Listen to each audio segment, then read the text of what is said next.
Chanting nation for meditation सर्व प्रकारच्या आरती मंत्र स्तोत्र पारायण आणि येणाऱ्या अपडेट्ससाठी आजच सबस्क्राईब करा आणि बेल आयकॉन जरूर दाबा. श्री गणेशाय नमः. श्री सरस्वत्यै नमः. श्री सद्गुरुभ्यो नमः. गुरुर्ब्रह्मा गुरुर्विष्णु गुरुर्देवो महेश्वरः. गुरुर्साक्षात् परब्रह्म तस्मै श्री गुरवे नमः.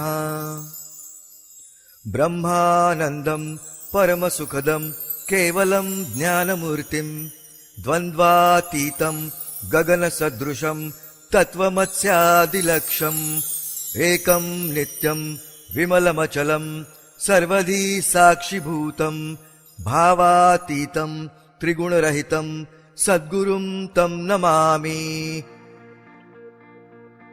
श्री साईनाथ महाराज बऱ्याच वर्षांपूर्वी शिर्डीस आले. शिर्डी हे गाव अहमदनगर जिल्ह्यात राहता तालुक्यात आहे. महाराज मूळ कोठील राहणारे व त्यांची मातापितरे कोण याविषयी खात्रीलायक माहिती मिळत नाही. एवढे मात्र खचित दिसते की महाराजांचा मोगलांशी संबंध बराच असावा. महाराजांच्या बोलण्यात शेलू, जालना, माणवद, पाथरी, परभणी, नौरंगाबाद म्हणजेच औरंगाबाद, बीड, बेदर या मोगलाईच्या गावांचा वारंवार उल्लेख येत असे.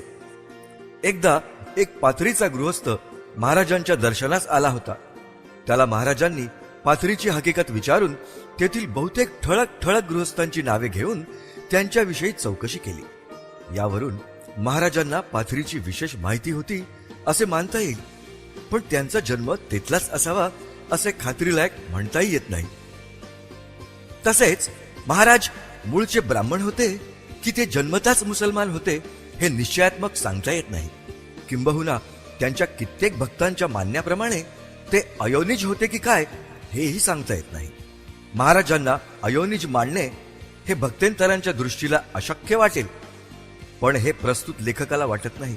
या लेखकाजवळ महाराजांनी स्वतः एकदा असे उद्गार काढले होते की आता आपण जाऊ ते 8 वर्षांचे होऊन येऊ. श्री कृष्णमूर्ती देवकी मातेजवळ प्रकटली तेव्हा 8 वर्षांचीच होती असे पुराणांतरी वर्णन आहे. 8 वर्षांची पूर्ती असंभाव्य पडिली दीप्ती, ते जे दशदिशा उजळती तेथे लपती शशी सूर्य. महाराजांचे पुष्कळ भक्त त्यांना हे साधकाचे सिद्ध झालेले मानित नसून प्रत्यक्ष अवतार मानतात व महाराजांच्या लीला व त्यांची अद्भुत शक्ती पाहून त्यांना श्रीकृष्णाचा अवतार मानणारे पुष्कळ आहेत. महाराज मात्र स्वतः आपल्याकडे ते अधिकार घेत नसत. ते बोलताना आपल्याला परमेश्वराचा सेवक, बंदा असं म्हणून घेत. आपल्या गुरुचा आशीर्वाद देताना प्रायः अल्लाह भला करेगा हेच शब्द असत. स्वतःकडे कधीही मोठेपणा घेत नसत. ते कधीही अनल हक्क म्हणजे मीच परमेश्वर असे म्हणत नसत, पण त्यांचा उच्चार वारंवार यादे हक्क म्हणजे मी परमेश्वराची याद म्हणजे स्मरण करतो हा असे. महाराज शिर्डीस आले ते एका मुसलमान गृहस्थाकडील वरातीबरोबर आले. त्याचे नाव चांदभाई. तो धूपखेडे नावाच्या गावचा पाटील होता. एक दिवस त्याचा घोडा चुकला म्हणून त्याला शोधावयाला तो रानात चालला होता. तो तेथे एका झाडाखाली त्याला महाराज बसलेले दिसले. महाराजांना त्याने पूर्वी कधी पाहिले नव्हतं. महाराजांनी त्याला हाक मारली व चिलीम पिऊन जा असे म्हटले. तो म्हणाला, माझा घोडा चुकला आहे व मी त्याच्या शोधासाठी निघालो आहे. महाराज म्हणाले, त्यासाठी लांब कशाला जावयाला पाहिजे, तो पलीकडच्या कुंपणाच्या आड आहे. त्याचबरोबर चांदभाई महाराजांनी सांगितलेल्या कुंपणाकडे गेला. तो तेथे घोडा खरोखरच चरत होता. चांदभाईने घोडा घेतला व तो महाराजांकडे आला. महाराजांनी त्याला चिलीम पाजल्यावर तो महाराजांना आपल्या घरी येण्याबद्दल आग्रह करू लागला. महाराज म्हणाले, मी उद्या येईन. त्याप्रमाणे महाराज दुसरे दिवशी त्याच्या घरी गेले. चांदभाईला चिलीम पाजली. तेथे रानात विस्तव नव्हता. महाराजांनी आपल्या हातात असलेला चिमटा जमिनीवर आपटून विस्तव उत्पन्न केला व आपले काम करून घेतले. महाराज चांदभाईच्या घरी काही दिवस राहिले. नंतर चांदभाईच्या बायकोच्या भाच्याची सोयरीक शिर्डीच्या एका मुलीशी झाली. व त्या लग्नाचे वरातीबरोबर महाराज शिर्डीस आले. वरात गावाबाहेर खंडोबाचे देवळाजवळ एका मळ्यात उतरली. महाराज खंडोबाच्या देवळात गेले तो तेथे त्यांना म्हाळसापती या नावाचे गृहस्थ भेटले. हे म्हाळसापती शिर्डीचे राहणारे असून जातीने दैवज्ञ होते. हे खंडोबाचे भक्त असून खंडेरायाची वारी त्यांच्याकडे कित्येक पिढ्यांपासून असे. महाराज खंडोबांच्या देवळात गेले तेव्हा कफनी, टोपी व अंगावर धोतर असा पोशाख होता. त्यांना पाहिल्याबरोबर म्हाळसापतींनी अबो साईबाबा या शब्दांनी त्यांचे स्वागत केले व तेच नाव म्हणजे साईबाबा महाराजांनी अखेरपर्यंत धारण केले. महाराजांची बहुतेक भक्त मंडळी त्यांना साईबाबा किंवा बाबा असे म्हणत. महाराजांची एकदा एका कामात कमिशनवर साक्ष झाली तेव्हा महाराजांना नाव विचारले असता मला साईबाबा म्हणतात असे उत्तर दिले. म्हाळसापती महाराजांना गावात घेऊन आले व तेथे त्यांनी महाराजांची व आपले सोबती काशीराम शिंपी व आप्पा जागले यांची गाठ घालून दिली. ते तिघेही गावात येणाऱ्या साधू संतांची, गोसावी वैराग्यांची, फकीर फुकऱ्यांची आपल्या शक्तीप्रमाणे सेवा करीत व त्यांचा परामर्श घेत. शिर्डी गाव फार रहदारीचे असल्यामुळे येथे वारंवार अशी मंडळी येत व त्यांची थोडी बहुत संभावना वर लिहिल्या तिघांकडून होत असे.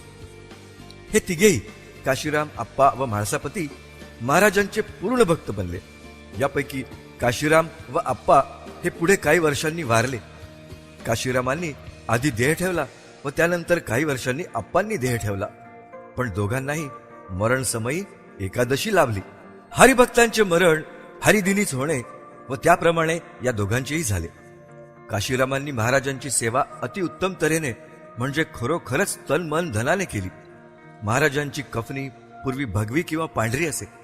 काशीरामाने हिरवी कपनी व हिरवी टोपी महाराजांना शिवून दिली, पण प्रायः महाराज पांढरीच कपनी घालीत व डोक्यास धोतर बांधित. तसेच महाराजांना चिलीम, तंबाखू पुरवून त्यांच्या धुनीला सरपणही पुरवायचे व जरूर पडल्यास पैसेही द्यावयाचे हे व्रत काशीरामांनी चालविले. पुढे पुढे तर आपली पैशांची थैलीच महाराजांपुढे ठेवावयाची व महाराजांनी इच्छेस येईल तितके पैसे घ्यावे अशी विनंती करावयाची. महाराज त्यावेळेस दक्षिणा घेत नसत, तरी पण काशीरामाकडून पैसा 2 पैसे नेहमी घेत. महाराजांनी आपल्याकडून दक्षिणा घ्यावी याबद्दल काशीरामाला इतकी आतुरता असे की एखाद्या दिवशी जर महाराजांनी दक्षिणा घेतली नाही तर अतिशय वाईट वाटून डोळ्यातून अश्रूही यावायचे. या प्रकारे वाईट वाटणे सुद्धा परमार्थाला विघातक आहे, कारण त्यात माझी देण्याची शक्ती आहे अशा तऱ्हेचा अभिमान शिरतो. अर्थात भक्तांच्या परमार्थाला विघातक गोष्टी असतील त्या काढून टाकण्याचा देवाचा नित्य संकल्प असतो. त्याप्रमाणे काशीरामासही झाले. काही दिवसांनी त्याची पैशासंबंधाची ओढाताण होऊ लागली आणि महाराजांनी त्यांच्याजवळ दक्षिणा मागण्याचा सपाटा चालवला. पैसे संपले असे त्याला मोठ्या कष्टाने म्हणावे लागले. मग वाण्याजवळ मागून मला आणून दे असे महाराजांनी म्हटले. त्याप्रमाणे काही दिवस वाण्याकडून मागून आणण्याचा क्रम चालू ठेवला. पुढे वाणीही पैसा देईनासा झाला. अर्थात सगळी लीला काशीरामाचा अभिमान दूर करण्यासाठीच होती. त्याची अशी खात्री झाली की आपली देण्याची शक्ती नाही व हे त्याला पटल्याबरोबर त्याची सांपत्तिक स्थिती सुधारत चालली आणि तो पूर्वीप्रमाणे सुखवस्तू झाला. महाराजांनी आपल्याकडून दक्षिणा नित्य घ्यावी ही तळमळ पार नाहीशी झाली. काशीराम कापड विकण्याचा धंदा करीत असे व निरनिराळ्या गावी बाजाराच्या दिवशी दुकान घालत असे. एकदा नाऊरच्या बाजारातून परत येताना काही लुटारू भिल्लांशी त्याची गाठ पडली. काशीराम घोड्यावर होता. तिकडे लुटारू प्रथम गेले नाहीत, पण त्याच्याबरोबर गाड्या रस्त्याने चालल्या होत्या त्या त्यांनी अडवल्या.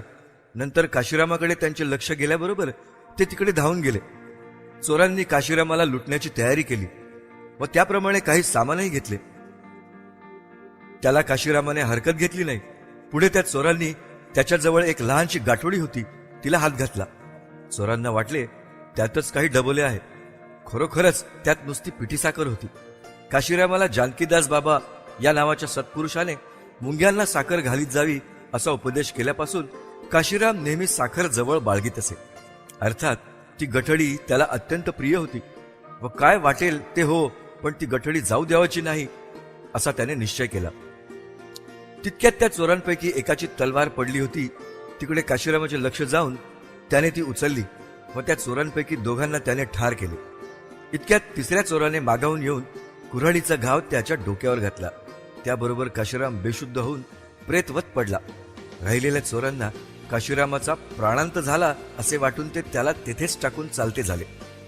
पण वस्तुतः त्याचा प्राणांत झाला नव्हता. पुढे काही वेळाने तो शुद्धीवर आला व काही दिवसांनी बरा झाला. त्याची महाराजांवर पूर्ण श्रद्धा असल्यामुळे त्याने इस्पितळात जाण्याचे नाकारले व मला शिर्डीला घेऊन चला असा आग्रह धरला. त्याप्रमाणे त्याला तेथे आणले आणि महाराजांच्या सांगण्यावरून तेथेच माधवराव देशपांड्यांकडून औषधोपचार करविला. अर्थात महाराजांच्या कृपेने काशीरामाची प्रकृती चांगली झाली. या शूर कृत्याबद्दल मुंबई सरकारकडून काशीरामास एक तलवार बक्षीस मिळाली. काशीरामाची चोरांशी झटपट चालली असताना इकडे शिर्डीला महाराजांनी आकांत करून सोडला. एकसारख्या शिव्या, बोंबा मारणे व इतर क्षोभाचे प्रकार चालले. जवळ असलेल्या मंडळींनी ताबडतोब ओळखले की कोणत्या तरी प्रिय भक्तावर अति महासंकट आले आहे व हा सगळा आकांत त्या संकटातून भक्ताचे रक्षण करण्यासाठीच आहे. आणि तसाच प्रकार झाला. चोर पुष्कळ असून हत्यार बंद होते.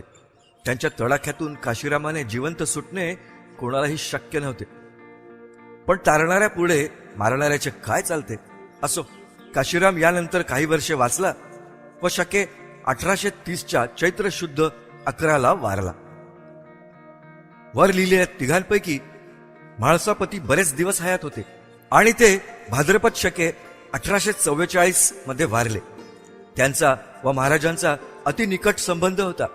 महाराजांचे बसणे मशिदीत असे व निजणे एक रात्र मशिदीत व एक रात्र चावडीत असे. महाराज मशिदीत निजत त्या रात्री म्हाळसापती उजाडेपर्यंत महाराजांजवळ बसून असत व मधून मधून दोघांच्या अतिप्रेमाच्या गोष्टी चालत. म्हाळसापतींचे देहावसान होईपर्यंत त्यांचा एक दिवसाआड मशिदीत रात्रभर बसण्याचा क्रम चालू असे. हे चांगले अधिकारी असून पूर्ण निरपेक्ष असत व त्यांच्यापासून महाराजांच्या भक्तांना बोध व आनंद नित्य मिळत असे. किंबहुना महाराजांच्या पश्चात त्यांच्या भक्तांना हे एक विश्रांती स्थानच होते. महाराज येथे आल्यापासून प्रायः येथील मशिदीत वास करू लागले. ती मशीद त्यावेळेला अगदी पडक्या स्थितीत असे. महाराज दिवसा इकडे तिकडे जात, पण रात्री मशिदीतच राहत. कोणी जेवावयास नेले तर जात, लोकांस औषध पाणी सांगत व देत. त्यासाठी कधीही पैसा घेत नसत. इतकेच नव्हे तर रोग्यांची शुश्रूषा योग्य होत नसली तर स्वतः आपण जाऊन करीत व अशा तऱ्हेने महाराजांनी ज्यांना औषधोपचार केला व ज्यांची शुश्रूषा केली अशी पुष्कळ मंडळी असून येथे आहेत. पुढे औषध पाणी देण्याचे महाराजांनी बंद केले व नुसती उदी म्हणजे अंगारा देऊ लागले. पूर्वी हा अंगारा देत असत व त्यापासून लोकांना गुण येई. आपण पूर्वी लोकांना औषध पाणी करीत होतो अशा विषयी उल्लेख महाराजांनी एकदा प्रस्तुत लेखकाजवळ केला होता. ते म्हणाले, काका, मी पूर्वी लोकांना औषध देत असे. पुढे औषध देणे सोडले आणि हरिहरी करू लागलो आणि हरिहरी करता करता हरी भेटला. महाराज येथे प्रथम आले तेव्हा येथे एक देवीदास नावाचे साधू असत व त्यांच्याकडे निरनिराळे साधू निरनिराळ्या वेळी येत. तसेच रामेश्वर, पंढरपूर व इतर दक्षिणेकडील क्षेत्रांना पायवाटेने जाणाऱ्या यात्रेकरूंचा हा रस्ताच असल्यामुळे पुष्कळ सत्पुरुषांचे पाय येथे यावेळी लागत. त्यापैकी जानकीदास नावाचे साधू येथे बरेच दिवस होते. ते उत्तम अधिकारी होते असे सांगतात. त्यांची व महाराजांची फार बैठक असे. तसेच सुप्रसिद्ध गंगागीर बाबाही येथे येत असत. महाराज येथे आल्यानंतर जेव्हा गंगागीर येथे प्रथम आले तेव्हा महाराज 2 हातात 2 मातीच्या घागरी विहिरीवरून भरून नेत होते. त्यांना पाहिल्याबरोबर गंगागीर बाबा जवळ असलेल्या गावकरी मंडळींना म्हणाले, ही मूर्ती येथे कधी आली? हे केवळ रत्न आहे. यांची योग्यता फारच मोठी होती. गावचे फार मोठे भाग्य की हे रत्न तुम्हाला लाभले. नंतर गंगागीर बाबा महाराजांच्या दर्शनास गेले. दोघांच्या मोठ्या प्रेमाच्या गोष्टी झाल्या. असेच उद्गार महाराजांसंबंधाने अक्कलकोटच्या आनंदनाथ महाराजांनी काढले होते. आनंदनाथ महाराज अक्कलकोटच्या सुप्रसिद्ध स्वामींचे शिष्य होते. ते येवल्याजवळ सावरगाव येथे एकदा गेले असता शिर्डीचे माधवराव बळवंत देशपांडे, दगडूभाऊ गायके, नंदराम शिवराम मारवाडी व भागचंद मारवाडी त्यांच्या दर्शनास गेले होते. दर्शन झाल्यावर ही मंडळी शिर्डीस यावयाला निघाली. तो आनंदनाथ महाराज एकाएकी धावत येऊन त्यांच्या गाडीत बसले व म्हणाले, मी तुमच्याबरोबर येतो. नेवर गावच्या व येवल्याच्या मंडळींनी या महाराजांना अडवण्याचा प्रयत्न केला, पण तो व्यर्थ गेला. आनंदनाथ महाराज तेथे आले तेव्हा त्यांनी महाराजासंबंधी शब्द काढले ते असे, हा हिरा आहे, याची किंमत तुम्हाला नाही. हा जरी उकिरड्यावर असला तरी प्रत्यक्ष हिरा आहे, हे ध्यानात ठेवा. यावेळी महाराज प्रसिद्धीस आले नव्हते व गावातले लोक त्यांना एक साधारण किंबहुना वेडा फकीर मानित.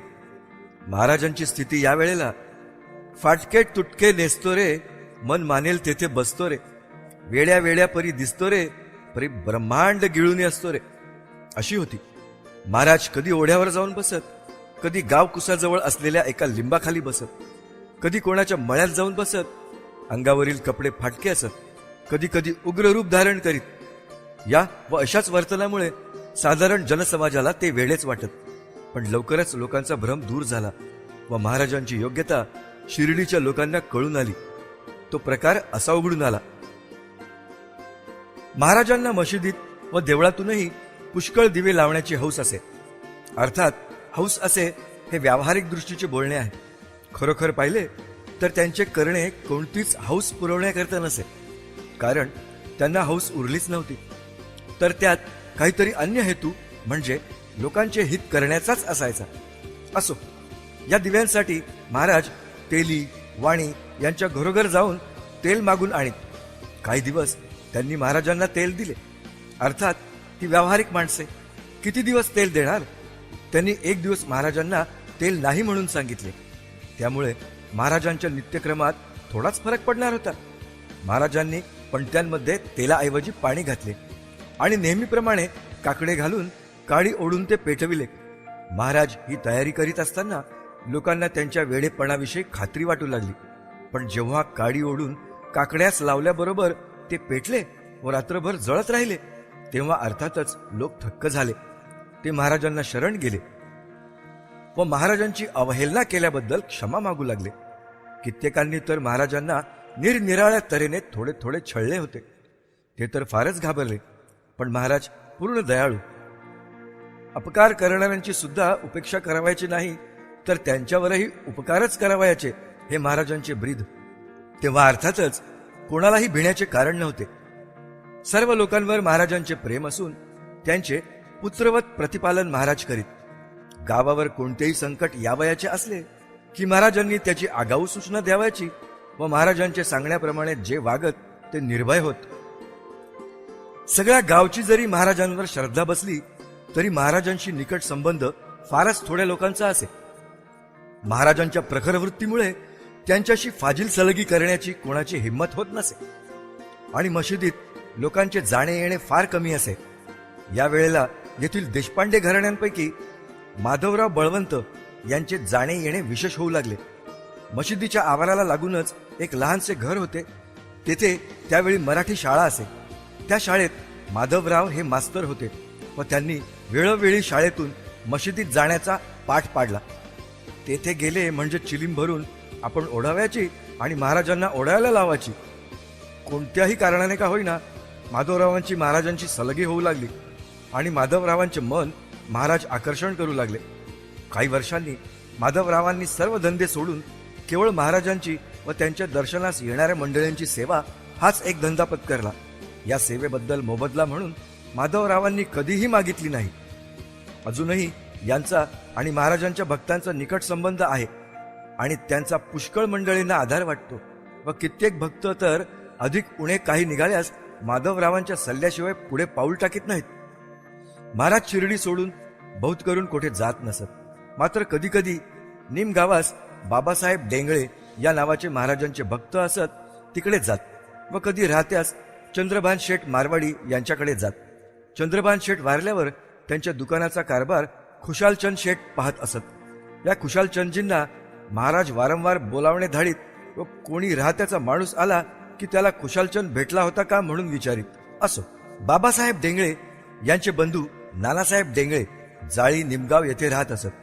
त्यांना मुलगा नव्हता. प्रथम कुटुंबास मुलगा होईना म्हणून दुसरे लग्न केले, तरी सुद्धा काही उपयोग झाला नाही. मग बाबासाहेबांनी त्यांना महाराजांच्या दर्शनास पाठविले. महाराजांच्या दर्शनास नानासाहेब डेंगळे आले तेव्हा महाराजांनी मुलगा होईल असा आशीर्वाद दिला व योग्य वेळी तो आशीर्वाद फलद्रूप होऊन त्यांना मुलगा झाला. अर्थातच त्यामुळे नानासाहेबांची श्रद्धा महाराजांवर बसली व ते महाराजांकडे वारंवार येऊ लागले. त्यांचे सरकारी कामगारांशी बरेच दळणवळण असल्यामुळे त्यांनी साहजिकच महाराजांचे गुण कामगार मंडळींजवळ गायले आणि त्यामुळे लवकरच कलेक्टराचे चिटणीस चिदंबर केशव उर्फ अण्णासाहेब गाडगीळ काही मंडळींना घेऊन महाराजांच्या दर्शनास आले. अण्णासाहेब गाडगिळांची महाराजांवरील श्रद्धा उत्तरोत्तर वाढत जाऊन ते महाराजांचे पूर्ण भक्त बनले. महाराज ज्या मशिदीत बसत व निजत ती पूर्ण मोडकळीस आलेली असून खाली धुरळा अतिशय व वरूनही माती पडावयाची अशी स्थिती असल्यामुळे नानासाहेब डेंगळ्यांनी महाराजांना एक जाड फळी निजण्यासाठी आणून दिली. त्यांचा हेतू हा की महाराजांनी नुसत्या जमिनीवर न निजता ती फळी खाली टाकून तिच्यावर निजावे.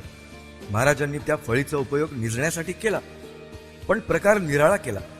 ती फळी जमिनीवर न टाकता ती मशिदीच्या आढ्याला जुन्या चिंध्या बांधून टांगली व तिच्यावर निजू लागले. त्या चिंध्यांकडे पाहिले तर फळीचे सुद्धा ओझे सहन करण्यासारख्या त्या नव्हत्या, पण महाराजांच्या प्रभावामुळे त्या फळीचेच काय पण महाराजांच्या शरीराचेही ओझे त्या सहन करू लागल्या. निजताना 4 बाजूंना 4 जळत्या पणत्या महाराज ठेवीत. त्या फळीवर महाराजांना पाहण्याचे ज्याला त्याला मोठे कौतुक वाटे व पुष्कळ मंडळी लांब उभे राहून ते कौतुक पाहत. मात्र महाराजांना फळीवर चढताना किंवा उतरताना कोणी पाहिले नव्हते. पुष्कळदा मंडळींनी पाळती ठेवल्या, पण महाराजांचे चढणे उतरणे कोणालाही दिसले नाही. वरील कौतुक पाहण्यासाठी मंडळी फार जमू लागली. तेव्हा ही उपाधी दूर होण्यासाठी महाराजांनी ती फळी एके दिवशी तोडून टाकली. नानासाहेब डेंगळे ज्या कारणासाठी महाराजांच्या दर्शनास प्रथम आले त्याच कारणासाठी कोपरगावचे मुलकी सर्कल इन्स्पेक्टर गोपाळराव गुंड हेही दर्शनास आले. यांना 3 कुटुंबे असून मुलगा नव्हता. यांनाही महाराजांच्या आशीर्वादाने मुलगा झाला. हेही महाराजांचे पूर्ण भक्त बनले. त्यांच्या मनात एकदा असे आले की मशीद मोडकळीस आली आहे, ती आपण फिरून बांधवावी व त्यासाठी त्यांनी बरेचसे दगड गोळा केले, पण महाराजांनी त्यांना मशीद बांधण्याची परवानगी दिली नाही. ते काम दुसऱ्या एका भक्ताकडून करून घ्यायचे होते. ती हकीकत पुढे दिली आहे. गोपाळरावांनी जमवलेल्या दगडांचा विनियोग महाराजांच्या आज्ञेने तेथील शनीचे देऊळ बांधण्यात व गावातील दुसऱ्या देवळांचा जीर्णोद्धार करविला व ते देऊन मोठेही करविले.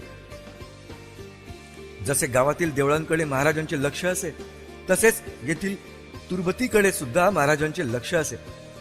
गावकुसाजवळील निंबाच्या झाडाखाली महाराज कधी कधी बसत म्हणून वर सांगितले आहे. तेथेच एक पिराची तुरबत आहे असे महाराजांनी एकदा म्हटले व तेथे खडून पाहिले तो तेथे खरोखरच तुरबत निघाली. मग त्या दिवशी मंडळींनी महाराजांची वाजत गाजत मिरवणूक काढली. या तुरबतीबद्दलचा उल्लेख महाराजांनी प्रस्तुत लेखकाजवळही केला होता. महाराज म्हणाले, ही आपल्या वडिलांची जागा आहे. येथे दर गुरुवारी व शुक्रवारी उद जाळीत जावा, म्हणजे त्यात आपलेच कल्याण आहे. एकदा गोपाळराव गुंडांच्या मनात असे आले की येथे महाराजांप्रित्यर्थ वार्षिक जत्रा उर्फ उरूस भरवावा. तो विचार त्यांनी गावातील तात्या पाटील, दादा खोते पाटील, माधवराव देशपांडे वगैरे मंडळींपुढे ठेवला व त्यांना तो रुचून त्यांनी त्यासाठी जमवाजमाव करण्याचे मनावर घेतले. पण तेथे तेव्हा असलेल्या कुलकर्ण्यांकडून आडकाठी झाली व तिचा परिणाम हा झाला की कलेक्टराने जत्रा भरवू नये म्हणून हुकूम दिला, पण जत्रा भरवण्याचा हुकूम आणला. ती जत्रा महाराजांच्या आज्ञेने रामनवमीला भरवायचे ठरवले व तेव्हापासून ती सुरू झाली. ती अजूनही दर रामनवमीला भरत असते. या जत्रेची व्यवस्था पहिल्यापासून शिर्डी येथील तात्या गणपती पाटील कोते हे पाहत असत. त्यांच्यावर महाराजांचे अत्यंत प्रेम असे. हे महाराजांना मामा म्हणत. यांची आई सौ बायजाबाई यांनी महाराजांची फार सेवा केली आणि ती अशा वेळेला केली की जेव्हा गावातील बहुजन समाज महाराजांना वेड्यात काढी. महाराज पूर्वी दिवसातून 4-5 वेळा गावात भिक्षेला जात, पण सौ बायजाबाईंनी त्यांना कधीही विनमुख लावले नाही. अर्थात या सेवेचे फळ बाईंना तर मिळालेच, पण त्यांच्या सर्व कुटुंबाला आणि विशेषतः तात्यांना मिळते. तात्यांना महाराज पैसे देत इतकेच नव्हे तर त्यांचे सर्व तऱ्हेने लाड करीत. संध्याकाळी रोज तात्या हे महाराजांकडे जात. त्यावेळचा मामा भाच्यांचा प्रेमाचा सोहळा पाहण्यासारखा व प्रेमाची भाषणे ऐकण्यासारखी असत. तसेच मशिदीतील व चावडीतील सर्व व्यवस्था तात्यांकडेच असे.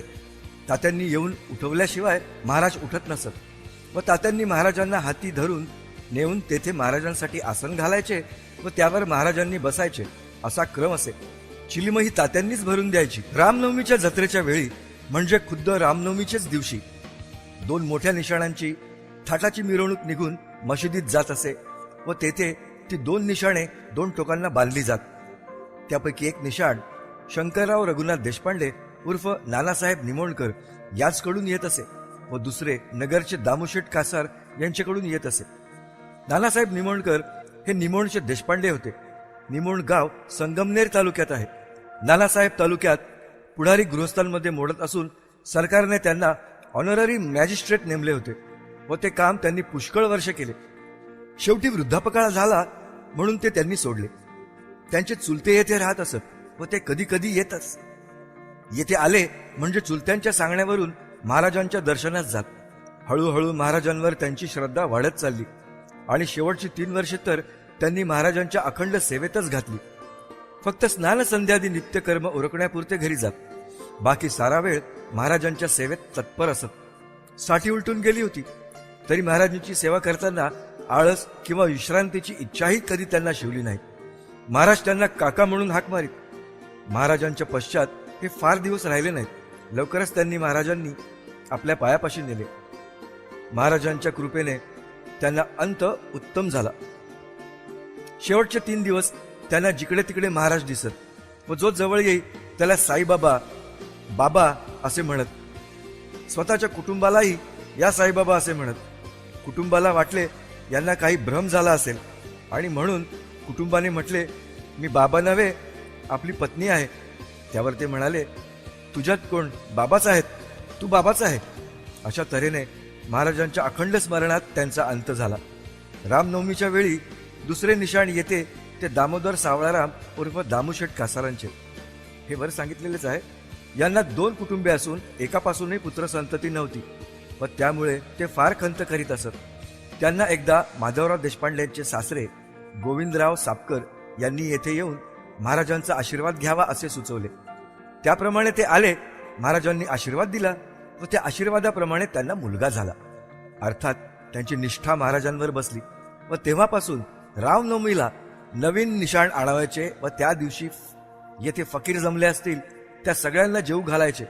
हा नेम त्यांनी धरला व तो त्यांचा नेम अजून चालू आहे. रामनवमीची जत्रा सुरू होण्यापूर्वी काही वर्षे महाराजांनी एका निष्काम भक्ताला आपल्याकडे ओढून घेतले होते. ते भक्त म्हणजे नारायण गोविंद उर्फ नानासाहेब चांदोरकर. हे कल्याणचे राहणारे असून त्यावेळेला नगरच्या कलेक्टरचे चिटणीस होते. यांना एके दिवशी येथील कुलकर्णी केशव अनंत उर्फ अप्पा यांनी सांगितले की आपल्याला महाराजांनी बोलवले आहे. नानासाहेबांना हे अप्पांचे बोलणे प्रथम खरे वाटले नाही व त्यांनी म्हटले, उगीच महाराजांचे नाव कशाला सांगतोस, तुझे माझ्याशी काही काम असेल तर तसे स्पष्ट सांग. त्यावर अप्पाने खरोखर महाराजांनी बोलावले आहे असे निश्चयाने सांगितल्यावरून नानासाहेब महाराजांच्या दर्शनास आले व लवकरच त्यांची श्रद्धा महाराजांवर बसली. मग ते तेथे वारंवार येऊन महाराजांच्या बोधामृताचा लाभ घेऊ लागले. महाराजांच्या व त्यांच्या तासन तास बैठकी होत. तद्विधी प्रणिपातेन परिप्रश्नेन सेवया उपदेक्षन्ति ते ज्ञानम ज्ञानिनस्तत्वदर्शिनः. या भगवदुक्तीप्रमाणे नानासाहेबांचे प्रणिपात, परिप्रश्न व सेवा असत आणि महाराज त्यांना उपदेश करीत. एकदा तर याच श्लोकाचे विवेचन महाराज सुमारे 1 तास करीत होते. त्या विवेचनावरून नानासाहेबांची खात्री झाली की महाराजांना संस्कृत उत्तम येत असले पाहिजे. नानासाहेबांनी महाराजांची सेवा अतिउत्तम केली. त्यात विशेषतः 2 गोष्टींमुळे तर ते महाराजांच्या भक्तांना चिरस्मरणीय राहतील. एक तर महाराजांची जुनी मशीद होती, ती त्यांनी मोडून फिरून बांधली व मोठी केली. नानासाहेबांना हे काम स्वतः करून घेण्याला सवड नव्हती म्हणून त्यांच्या विनंतीवरून नानासाहेब निमोणकरांनी येथे राहून स्वतः देखरेख करण्याचे पत्करले व ते काम त्यांनी उत्तम तऱ्हेने पार पाडले. मशीद बांधण्याला महाराजांची परवानगी म्हाळसापतींचे द्वारे मागितली व ती महाराजांनी दिली. तरी पण काम चालू असताना महाराजांनी वेळोवेळी काम पाडून टाकावे आणि मोठे मोठे जड दगड व प्रयाली आपल्या हातांनी दूर भिरकावून द्याव्यात. मग ते काम पुन्हा करण्यात यावे. हे महाराजांचे कृत्य इतरांना चमत्कारिक वाटेल, पण त्यातील खरे इंगित ज्यांना ठाऊक आहे त्यांना महाराजांच्या कृतीचे नवल वाटणार नाही. शेवटी एकदाचे मशिदीचे काम पुरे झाले व त्या दिवशी महाराज निमगावास गेले असता तेथून वाजत गाजत आणून नव्या मशिदीत त्यांना बसविले. या मशिदीचे काम करण्यात येथील सुतार, कोंडाजी, गबाजी व तुकाराम हे तिघे बंधू फारच उपयोगी पडले. महाराजांच्या देहवासनापर्यंत मशीद झाडणे, महाराजांची भांडी घासणे, महाराजांचे तोंड धुवायचे, पाणी तापविणे व ते पाणी सारणे ही सर्व कामे तुकारामच करीत असे. महाराज सहसा दुसऱ्या कोणालाही हे काम करू देत नसत. अजूनही रामनवमीच्या दिवशी निशाणाची मिरवणूक या सुताराच्या घरी तयार होऊन तेथूनच निघते. नानासाहेबांची दुसरी मोठी कामगिरी म्हणजे महाराजांच्या कीर्तीचा प्रसार करून लोकांना महाराजांच्या आशीर्वादाचा लाभ करून देणे ही होय. हे पूर्वी मामलेदार व नंतर डेप्युटी कलेक्टर असल्यामुळे यांना पुष्कळ फिरावे लागे व त्या फिरण्यामागे ते जेथे जेथे जात तेथे तेथे महाराजांचे गुणवर्णन करीत व महाराजांच्या दर्शनाविषयी लालसा उत्पन्न करीत. प्रस्तुत लेखकाला महाराजांच्या दर्शनाचा लाभ घडावायला कारण नानासाहेबच होते. मुंबई व ठाणे जिल्ह्यातील हजारो लोक महाराजांचे दर्शन घेऊन आनंद व लाभ पावले. याला कारणही नानासाहेबच. मुंबईच्या मंडळींचे मन ओढण्याला नानासाहेबांशिवाय आणखी 2 व्यक्ती विशेष कारणीभूत झाल्या. त्यापैकी एक गणेश दत्तात्रेय सहस्रबुद्धे उर्फ दासगणू हे होत. हे पूर्वी पोलीस खात्यात असत. यांना तमाशाचा फार नाद असे. नानासाहेबांच्या मुळे हे महाराजांचे दर्शनास आले व हळूहळू त्यांच्या मनावर महाराजांनी इतका परिणाम केला की त्यांनी नोकरी सोडून संत चरित्रांचा कीर्तन रूपाने व ग्रंथ रूपाने लोकात प्रसार करण्याचा उपक्रम सुरू केला. हा यांचा क्रम अजून चालू आहे. यांनी अर्वाचीन, भक्त लीलामृत, संत कथामृत, भक्तिसारामृत हे संत चरित्रात्मक ग्रंथ लिहिले असून त्याशिवाय ईशावास्योपनिषद आणि श्री ज्ञानेश्वर महाराजांचा अमृतानुभव या 2 ग्रंथांवर मराठीत सरस आणि सुबोध टीका केल्या आहेत.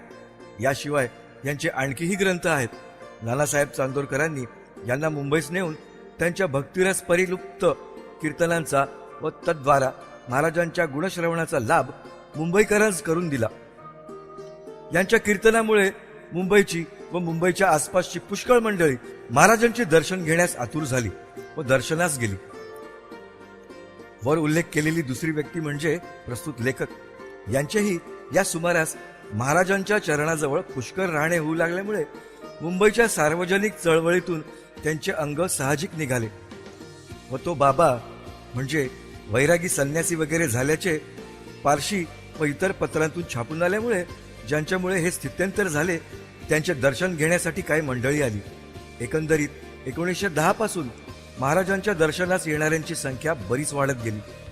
नानासाहेब चांदोरकर येथे आले त्यावेळी येथे दर्शनास येणाऱ्या मंडळींना राहण्यासाठी एकही वाडा नव्हता, पण ही उणीव महाराजांनी लवकरच भरून काढली. या जिल्ह्यात राव बहादूर हरी विनायक साठे डेप्युटी कलेक्टर होते. त्यांचे प्रथम कुटुंब निवर्तल्या पुष्कळ दिवस झाले होते, पण फिरून लग्न करण्याची आज्ञा दिली व मुलगा होईल असा आशीर्वाद दिला. राव बहादुरांनी मुलगी पसंत करून ती महाराजांना दाखवावी असे तिचे वडील गणेश दामोदर केळकर यांना कळवले. त्याप्रमाणे ते मुलीला तेथे घेऊन आल्यावेळी महाराजांनी तिच्या ओटीत एक खरबूज टाकले व मुलीला कुंकू लावले. पुढे योग्य वेळी लग्न लागले आणि त्यानंतर लवकरच महाराजांच्या सुचवण्यावरून त्यांनी वर लिहिलेले लिंबाचे झाड त्या सभोवतालची जागा विकत घेऊन तेथे एक वाडा बांधला. त्यामुळे दर्शनास येणाऱ्या मंडळींची उतरण्याची सोय झाली व पुढे 3 वर्षांनी महाराजांनी प्रस्तुत लेखकाकडून एक वाडा बांधून घेतला व त्यानंतर नागपूरचे श्रीमंत गोपाळराव उर्फ बापूसाहेब बुटी यांच्याकडून एक वाडा बांधून घेतला. हा वाडा फार मोठा व सर्वस्वी दगडाचा असून मजबूत आहे व याला खर्चही बराच लागलाय. शिर्डीच्या आसपास किंबहुना संबंध तालुक्यात अशी इमारत असेल असे वाटत नाही. याच वाड्यात महाराजांची समाधी आहे. लवकरच शिर्डीला संस्थानचे रूप येऊ लागले. महाराजांची आरती होऊ लागली आणि आरतीच्या वेळेस चौऱ्या छत्र चांबरे महाराजांवर ढळू लागली. चावडीत महाराज जाताना वाजत गाजत घोडा, पालखी, चोपदार, भजनकरी मंडळी, टके पताका या इतमामानिशी जाऊ लागले. चावडी आरसे, हंड्या, झुंबरे, तसबिरी यांनी सुशोभित झाली. मशिदीला व चावडीला फरशी लागली वगैरे वगैरे. या सर्व शोभेचे श्रेय बहुतांशी कैलासवासी सुंदराबाई क्षीरसागर उर्फ राधाकृष्ण आई यांना आहे. या प्रेमळ भक्तीच्या आचार्या होत्या. असे म्हणण्याला यात किंचितही हरकत नाही. यांच्याजवळ धन तर नव्हतेच, पण आपले तन व मन सर्वस्वी महाराजांना अर्पण करून महाराजांच्या निरनिराळ्या भक्तांकडून जिंचा आणवून त्यांनी शिर्डी संस्थान उत्तम थाटून दिले. दुर्दैवाने त्यांचा अवतार लवकरच म्हणजे त्यांच्या वयाच्या 35व्या वर्षी संपला. त्या येथे 8-9 वर्षच होत्या, पण तेवढ्या मुदतीत त्यांनी जे जे केले ते दुसऱ्याला 25 वर्षात करता आले असते की नाही याची शंका वाटते. या बाईमुळेच चावडीत रात्री महाराजांची शेजारती व पहाटेच काकड आरती सुरू झाली. महाराज पहिल्याने स्वतःची पूजा सुद्धा करू देत नसत. पहिली पूजा माळसापतीकडून घेतली. नंतर काही दिवसांनी निंबगावचे सीताराम डेंगळे पूजा कराव्यास आले असता महाराज त्यांच्यावर संतापले, पण त्यांची पूजा शेवटात जाऊ दिली. नंतर काही दिवसांनी नानासाहेब चांदोरकरांचा धाकटा मुलगा महादेव उर्फ बापू याला समाधानाने पूजा करू दिली व यानंतर सगळ्यांनाच पूजा करण्याची मुभा मिळाली. पण त्यावेळेला महाराज आपली आरती करू देत नसत. काही दिवसांनी प्रथम आरती करण्याचा मान लक्ष्मण कृष्णाजी उर्फ तात्यासाहेब नुलकर यांना मिळाला. हे पंढरपूरचे मुन्सफ असून आजारी पडल्यामुळे रजा घेऊन येथे आले होते. पण मनात हेतू हाच की आता नोकरी सोडून उरलेले आयुष्याचे दिवस महाराजांच्या चरणाजवळ घालवायचे व त्याप्रमाणे शेवटी घडून देखील आहे. राधाकृष्ण आई स्वतः सर्व तऱ्हेची सेवा करीत. इतकेच नव्हे तर त्या महाराजांच्या बहुतेक भक्तमंडळींकडून महाराजांची सेवा करवून घेत. त्या निरनिराळे कामे करीत आणि त्यात सगळ्यांना गोवीत आणि सगळी मंडळी प्रेमाने व हौसेने काम करीत. त्यात सर्व दर्जाची मंडळी असत व स्त्रियाही असत. माती दगड वाहणे, रस्ते झाडणे, चिखल करणे व वाहणे, खड्डे खोदणे व भरणे, झाडे लावणे, लाकडे फोडणे, हंड्या झुंबरे पुसणे, मशीद धुणे व रंगवणे, कागदाची फुले कातरणे, चौरी, मोरचेर, अब्दागिरी, निशाणे धरणे, निशाणे शिवणे वगैरे सर्व तऱ्हेची कामे मोठमोठी मंडळी व मोठमोठ्या घराण्यातल्या कुलस्त्रिया देखील करीत. आणि आपल्याला सेवा करण्याला संधी मिळाली म्हणून आनंद मानित. महाराजांचा नित्यक्रम फार नियमाने पाळला जात असे. ते पहाटेस उठून धुनीपाशी बसत. नंतर काही वेळाने शौचविधी उरकून आपल्या हाताने फेडून टाकीत. नंतर काही वेळ स्वस्थ बसत. तेवढ्या अवकाशात भोगाजी शिंदे या नावाच्या गृहस्थाने येऊन महाराजांच्या उजव्या हाताला पट्टे असत ते सोडवायचे. हात चोळायचे व सर्व अंग दाबायचे. नंतर चिलीम भरून आपण पेटवून महाराजांना ओढायला द्यायची व महाराजांनी ओढून पुन्हा भागोजीस ओढायला द्यायची. असे 5-6 वेळा झाल्यावर भागोजीने जायचे. या भागोजीला महाव्याधीने पछाडले होते, तरी महाराजांनी कधीच त्याचा कंटाळा केला नाही किंवा त्याच्या संबंधाचा आपला नित्यक्रम यत्किंचितही बदलला नाही. भागोजी गेल्यानंतर काही वेळ महाराज बसत असत व त्यावेळेला काही नियमित भक्तमंडळी येऊन सेवा करीत व नंतर महाराज तोंड धुण्यास उठत. महाराजांचे तोंड धुणे पाहण्यासारखे असे. हातावर, पायावर, तोंडावर, कानावर पाणी यथेच्छ घ्यायचे. हे सर्व भाग चांगले स्वच्छ करायचे, पण ते अत्यंत नाजूकपणाने करायचे.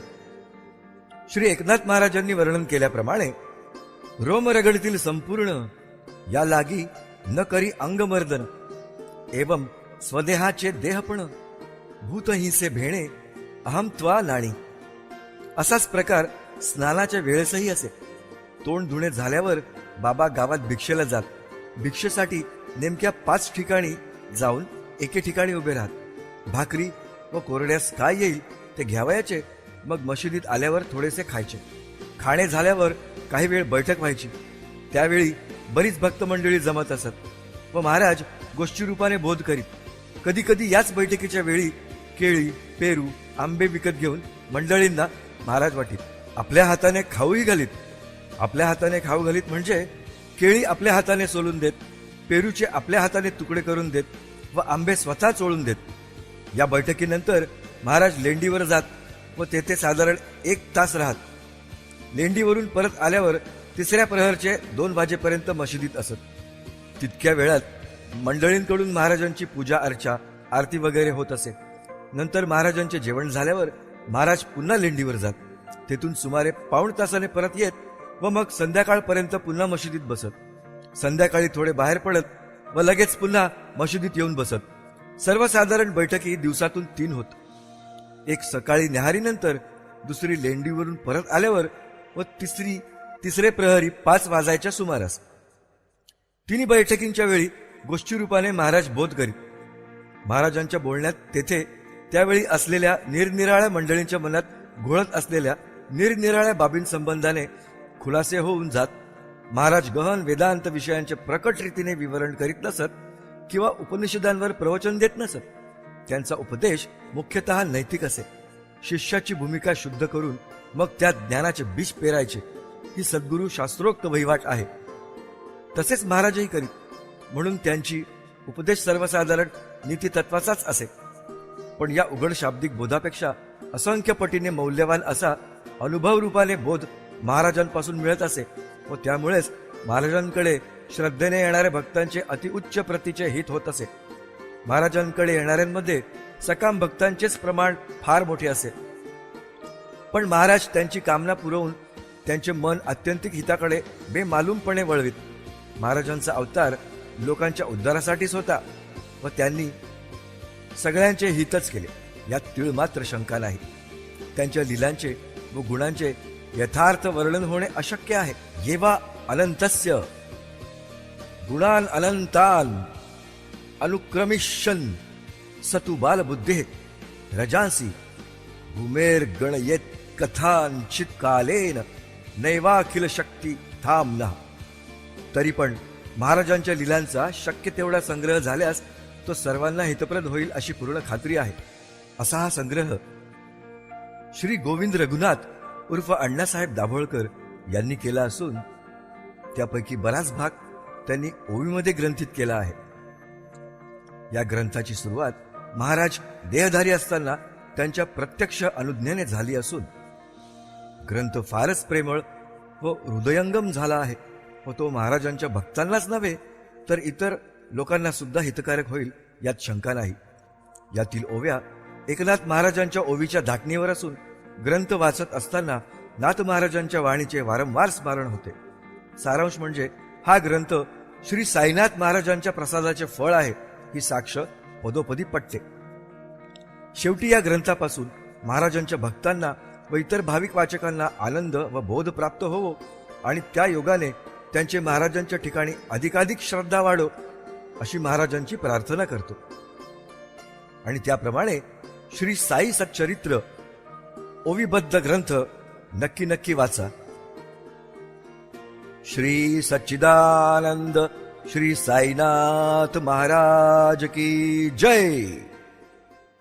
चॅन्टिंग नेशन फॉर मेडिटेशन सर्व प्रकारच्या आरती मंत्र स्तोत्र पारायण आणि येणाऱ्या अपडेट्ससाठी आजच सबस्क्राईब करा आणि बेल आयकॉन जरूर दाबा.